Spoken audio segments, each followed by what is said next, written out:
ආයුබෝවන් ආදරණීය දුවේ පුතේ අදත් ඔයාලා එකතු වෙලා ඉන්නේ Maths with Govinda YouTube channel එකත් එක්ක. ඉතින් වෙනද වගේම අදත් මම ඔයාලට ගෙනහලා දෙන්නවා මෙවර ශිෂ්‍යත්ව විභාගයට එයි කියලා මම අනුමාන කරන ගණිත ගැටලුවක් විසඳන ඉතාමත් පහසු පිටි ක්‍රමයක් අරගෙන. ඉතින් අපි වැඩි කතා නැතුව යමු අද දවසේ ගණිත ගැටලුව මොකක්ද කියලා බලන්න. නිල්, රතු සහ සුදු තොප්පි පැලඳගත් ළමයින් 28 දෙනෙක් පිළිවෙලින් පේලියට සිටගෙන සිටී. 19 වන ළමයා පැළඳ සිටි තොප්පියේ වර්ණය කුමක්ද? තවත් පුංචි කාරණාවක් තියෙනවා ඔයාලට මතක් කරන්න. මෙවර ශිෂ්‍යත්ව විභාගයට සූදානම් වන ඔයාලට ගණිත ගැටලු 1000ක් ශිෂ්‍යත්ව ගණිත ගැටලු පන්තිය සඳහා නවක සිසුන් මේ දිනවල බඳවා ගන්නවා. ඉතින් ඔයාලත් කැමති නම් ගණිත ගැටලු පන්තියට සම්බන්ධ වන්න වීඩියෝ එකේ පහළින් තියෙන WhatsApp නම්බර් වලට ඔයාගේ ලස්සන ළමයි පාසලයි සඳහන් කරලා පණිවිඩයක් එවන්න. ඉතින් පුතේ මේ ගණිත ගැටලුව ඔයාලට කියන්නේ මෙන්න මෙහෙම කාරණාවක්.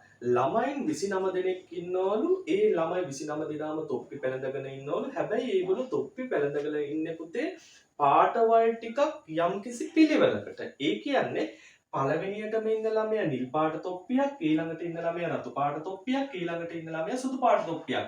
මෙන්න මේ පාට තුන පිළිවෙලට තමයි පැලඳගෙන ඉන්නේ. ඒ කියන්නේ ඊළඟට ඉන්න එක්කෙනා ආයිත් නිල්, ආයිත් රතු, ආයිත් සුදු. මෙන්න මේ පාට තුන පිළිවෙලට තමයි පැලඳගෙන ඉන්නේ. එතන මේකේ පුතේ අපිට ගාණ කියනවා ළමයින් 28 දෙනෙක් එක පේලියට සිටගෙන ඉන්නවා. එතකොට පුතේ ඊළඟට කියන කාරණාව තමයි මේකේ 19 වන ළමයා.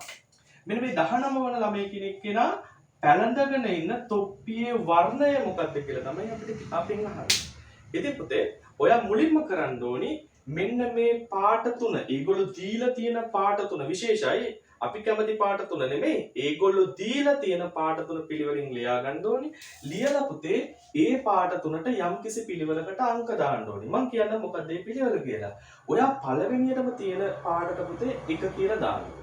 දෙවෙනියට තියෙන එකට 2 කියලා දාන්න. අන්තිමට තියෙන පාටට පුතේ බිංදුව දාන්න ඕනි. හැමතිස්සෙම එහෙමයි. පාට 4ක් තිබුණා නම් කොහොමද දෙන්නේ? 1 2 3 4 වෙනි එක බිංදුව. පැහැදිලි කාරණාව. ඔන්න අපි පුතේ මූලික පියවර කරලා ඉවරයි. අපි මොකද කරේ පුතේ? ඒ පාට ටික පිළිවෙලට ලියාගෙන ඒ පාට වලට අංක දාගත්තා. ඊළඟට පුතේ දෙවනි පියවර තමයි ඔයා කරන්න ඕනි. අපෙන් අහන්නේ පුතේ 19 වන ළමයානේ.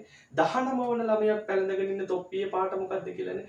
එහෙනම් පුතේ ඔයා 19 කියන සංඛ්‍යාව පුතේ බෙදන්න ඕනි තොප්පි වල තියෙන පාට ගාන. ඒ කියන්නේ පුතේ තොප්පි පාට කීයක් තියෙනවද? 3ක් තියෙනවා. තොප්පි පාට 4ක් තිබුණා නම් 4ෙන් බෙදන්නේ. තොප්පි වල පාට 5ක් තිබුණා නම් 5ෙන් බෙදන්නේ. අපිට මේ ගාන කියන්නේ පුතේ පාට 3යිනේ. නිල් රතු සුදු. එහෙනම් ඔයා බෙදන්න ඕනේ 3ෙන්. 3ෙන් බෙදනවා. දැන් ඔයාලට පේනවා පුතේ 19 කියන සංඛ්‍යාව 3ෙන් බෙදද්දී යද්දී 19ට 3 වා පුතේ තියෙන්නේ 6යි. ඇයි? 6 වරක් 3 18යි. එතකොට මොකද වෙන්නේ පුතේ? අන්න එකක් ඉතුරු වෙනවා. කීයක්ද ඉතුරු වෙන්නේ? එකක් ඉතුරු වෙනවා. මෙන්න මේ ඉතුරු වෙන එකෙන් පුතේ අපිට කියන්න පුළුවන් 19 වෙන ළමයා පැලඳගෙන ඉන්න තොප්පියේ පාට. එහෙනම් එකක් ඉතුරු වුණා කියලා කියන්නේ පුතේ එයා පැලඳගෙන ඉන්න මොන පාට තොප්පියක්ද? එයා පැලඳගෙන ඉන්න පුතේ නිල් පාට තොප්පියක්. බැරි වෙලාවකත් හිතන්නකෝ පුතේ අපිට ඉතුරුනේ 2යි කියලා. එහෙනම් එයා පැලඳගෙන ඉන්න මොන පාට තොප්පියක්ද? එයා පැලඳගෙන ඉන්න පුතේ රතු පාට තොප්පියක්.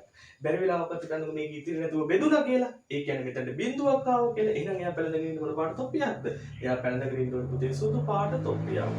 ඉතින් මම හිතනවා මේ ගණිත ගැටලු වලට තේරුණා කියලා. ඉතින් මේ වගේ ගණිත ගැටලු දිගටම ඔයාලට නරඹන්න අවශ්‍යයි නම් channel එක subscribe කරලා තියාගන්න.